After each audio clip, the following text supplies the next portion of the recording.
اعوذ باللہ من الشیطان الرجیم بسم اللہ الرحمن الرحیم رب اشرح لی صدری ویسر لی امری واحلل عقدۃ من لسانی یفقہوا قولی۔ حیات الصحابہ رضی اللہ عنہم، حصہ اول، دعوت کا باب۔ حضور صلی اللہ علیہ وسلم کا الگ الگ قبیلوں کو موسم حج میں دعوت دینا۔ حضرت عقیل بن ابی طالب رضی اللہ تعالیٰ عنہ اور حضرت زہری فرماتے ہیں، جب مشرکوں نے حضور صلی اللہ علیہ وسلم کے ساتھ بہت زیادہ سختی کا معاملہ شروع کیا تو آپ نے اپنے چچا عباس بن عبد المطلب سے فرمایا، اے میرے چچا، اللہ اپنے دین کی مدد ایسی قوم کے ذریعے سے کریں گے جن کو قریش کی ظلم بھری مخالفت معمولی بات معلوم ہوگی اور جو اللہ کے یہاں عزت کے طلبگار ہوں گے۔ آپ مجھے اکاز کے بازار لے چلیے اور مجھے عرب کے قبیلوں کے ٹھہرنے کی جگہ دکھائیے تاکہ میں ان کو اللہ کی دعوت دوں اور اس بات کی دعوت دوں کہ وہ میری حفاظت کریں اور مجھے اپنے یہاں لے جا کر رکھیں تاکہ میں اللہ کی طرف سے اللہ کا پیغام انسانوں تک پہنچا سکوں۔ روایت کرنے والے فرماتے ہیں کہ حضرت عباس رضی اللہ عنہ نے فرمایا کہ اے میرے بھتیجے، آپ اکاس چلیں، میں بھی آپ کے ساتھ چلتا ہوں، آپ کو قبیلوں کے ٹھکانے دکھاؤں گا۔ پھر حضور صلی اللہ علیہ وسلم نے قبیلہ ثقیف سے شروعات کی اور پھر اس سال حج میں قبیلوں کو تلاش کر کے دعوت دیتے رہے۔ پھر جب اگلا سال ہوا، جبکہ اللہ نے آپ کو کھلم کھلا دعوت دینے کا حکم دیا، تو اوس اور خزرج کے 6 آدمیوں سے آپ کی ملاقات ہوئی جن کے نام یہ ہیں: اسد بن زرارہ، ابو الحیثم بن تیہان، عبداللہ بن رواحہ، سعد بن ربیعہ، نعمان بن حارثہ اور عبادہ بن صامت رضی اللہ عنہم۔ حضور صلی اللہ علیہ وسلم کی ان سے ملاقات منا کے دنوں میں جمرہ عقبہ کے پاس رات کے وقت ہوئی۔ آپ ان کے پاس بیٹھے اور ان کو اللہ کی اور اس کی عبادت کرنے کی اور اس کے اس دین کی مدد کرنے کی دعوت دی جو دین دے کر اللہ نے اپنے نبیوں اور رسولوں کو بھیجا ہے۔ انہوں نے درخواست کی کہ حضور صلی اللہ علیہ وسلم آسمان سے آنے والی وحی کو ان پر پیش فرمائے، اس لیے آپ نے سورہ ابراہیم پڑھ کر سنائی۔ جب انہوں نے قرآن سنا تو ان کے دل نرم پڑ گئے اور اللہ کے سامنے عاجزی کرنے لگے اور حضور صلی اللہ علیہ وسلم کی دعوت کو قبول کر لیا۔ جب حضور صلی اللہ علیہ وسلم کی اور ان کی باتیں ہو رہی تھیں تو حضرت عباس بن عبد المطلب پاس سے گزرے تو انہوں نے حضور صلی اللہ علیہ وسلم کو ان کی آواز کو پہچان لیا اور فرمایا، اے میرے بھتیجے، تمہارے پاس یہ کون لوگ ہیں؟ آپ نے فرمایا، اے میرے چچا، یہ یثرب کے رہنے والے اوس اور خزرج کے لوگ ہیں۔ ان کو بھی میں نے اسی بات کی دعوت دی جس کی دعوت ان سے پہلے دوسرے قبیلوں کو دے چکا ہوں۔ انہوں نے میری دعوت کو قبول کر کے میری تصدیق کی اور یہ کہا کہ مجھے اپنے علاقے میں لے جائیں گے۔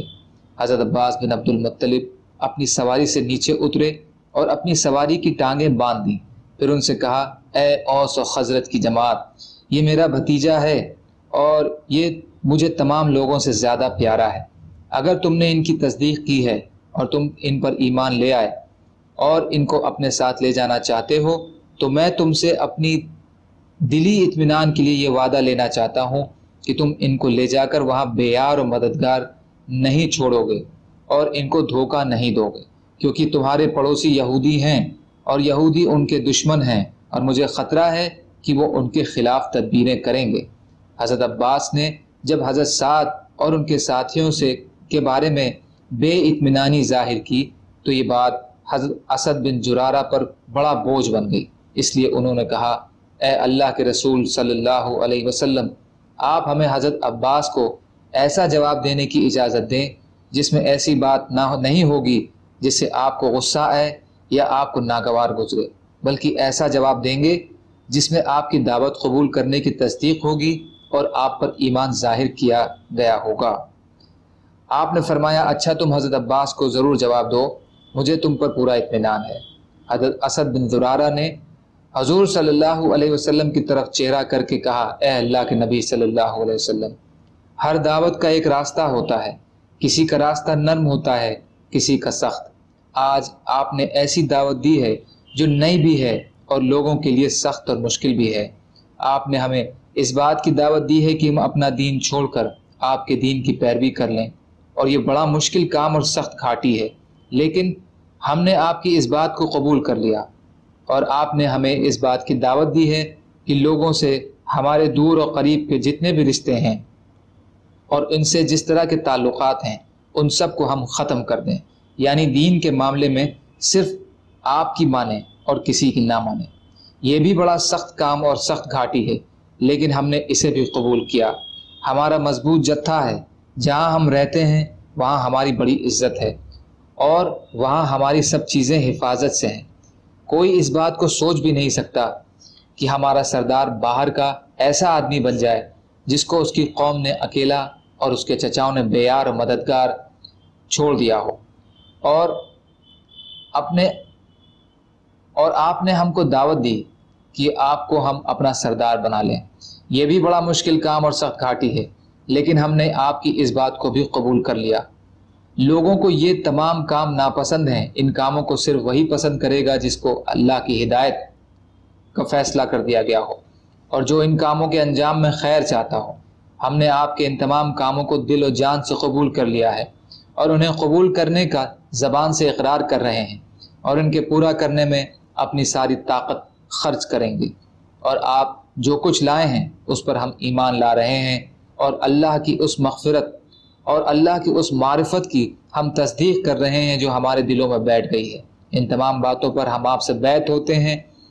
اور ہم اپنے رب اور آپ کے رب سے بیعت ہوتے ہیں۔ اللہ کی مدد کا ہاتھ ہمارے ہاتھوں کے اوپر ہے، اور آپ کے خون کی حفاظت کے لیے ہم اپنے خون بہا دیں گے، اور آپ کی جان کو بچانے کے لیے ہم اپنی جانیں قربان کر دیں گے، اور ان تمام چیزوں سے ہم آپ کی حفاظت کریں گے جن سے ہم اپنی اور اپنے بیوی بچوں کی حفاظت کرتے ہیں۔ اگر ہم اپنے اس وعدے کو پورا کریں گے تو اللہ کے لیے پورا کریں گے، اور اگر ہم اس وعدے کی وعدہ خلافی کریں گے تو یہ اللہ سے غداری ہوگی جو ہماری انتہائی بد نصیبی ہوگی۔ اے اللہ کے نبی صلی اللہ علیہ وسلم، یہ ہماری تمام گزارشیں سچی ہیں، اور ان گزارشوں کو پورا کرنے کے لیے ہم اللہ ہی سے مدد مانگتے ہیں۔ اس کے بعد حضرت اسد نے حضرت عباس بن عبد المطلب کی طرف چہرہ کر کے کہا،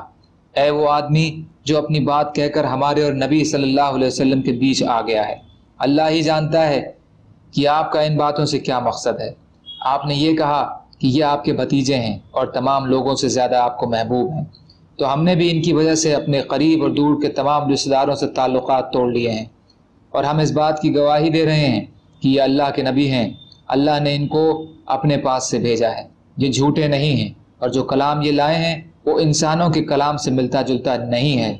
باقی آپ نے جو یہ کہا کہ آپ ان کے بارے میں ہم سے تب مطمئن ہوں گے جب ہم سے پکا وعدہ لے لیں گے، تو حضور صلی اللہ علیہ وسلم کے لیے ہم سے جو بھی کوئی پکا وعدہ لینا چاہیں ہمیں انکار نہیں ہے۔ اس لیے آپ جو وعدہ لینا چاہتے ہیں لے لیں۔ اور پھر حضور صلی اللہ علیہ وسلم کی طرف متوجہ ہو کر عرض کیا، اے اللہ کے رسول صلی اللہ علیہ وسلم، اپنی ذات کے لیے آپ جو وعدہ ہم سے لینا چاہیں وہ لے لیں، اور اپنے رب کے لیے جو شرطیں ہم پر لگانا چاہیں وہ لگا لیں۔ آگے حدیث میں ان لوگوں کے بیعت ہونے کے پورے قصے کا ذکر ہوا ہے۔ دلائل پیج 105۔ سبحان اللہ و بحمدہ، سبحانک اللہم و بحمدک، اشہد ان لا الہ الا انت، استغفرک و اتوب الیک۔ سبحان ربک رب العزۃ عما یصفون، وسلام علی المرسلین، والحمد للہ رب العالمین، برحمتک یا ارحم الراحمین۔ لا الہ الا اللہ محمد رسول اللہ۔